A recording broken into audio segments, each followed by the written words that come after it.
Virtual reality is on the verge of a breakthrough, so say the developers of the Oculus Rift. That is a VR headset that looks a bit like ski goggles, but has the ability for near lifelike imaging.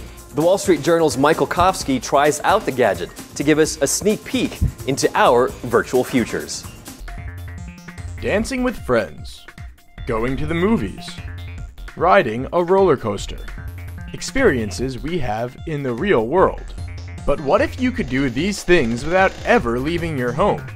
Through virtual reality. So everything is finally ready. We have computers that can render near photorealistic graphics in real time. We also have mobile technology that's made very high resolution, lightweight display panels possible. And motion tracking technology is also much cheaper. And if you put all of those things together, you have all the pieces to make a working virtual reality experience that has never been possible to build before.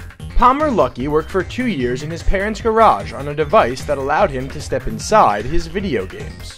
He emerged the owner of Oculus VR, a multi-million-dollar company, and the creator of this, the Oculus Rift. So you put it on, you feel as though you're totally immersed in the world, and no matter where you look in the space, you don't see a screen. All you see is the virtual world. And with that, it's a totally different experience.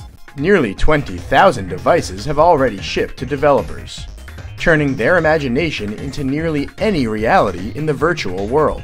And that goes beyond simply gaming. Virtual reality has so many applications, it's impossible for it to not be used in a lot of different industries. Industries like film. It's basically a virtual movie theater, like actually with seats and a projector and a big giant screen, and you can make the screen as big as you want or as small as you want.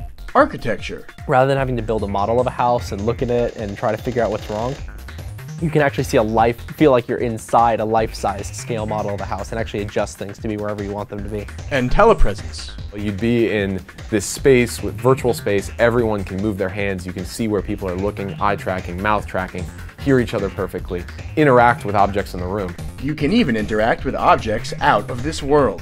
One program lets students float through the solar system. At least one company even has plans to develop virtual pornography for the device. Right now, the Rift already runs games, including titles like Team Fortress and Half-Life.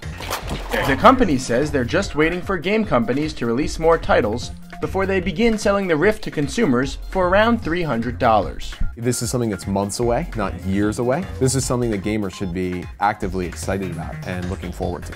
It's not indistinguishable from reality yet, but the makers of the Rift believe we'll get there. Basically the Matrix, except you're not trapped. Probably. For the Wall Street Journal, I'm Michael Kofsky.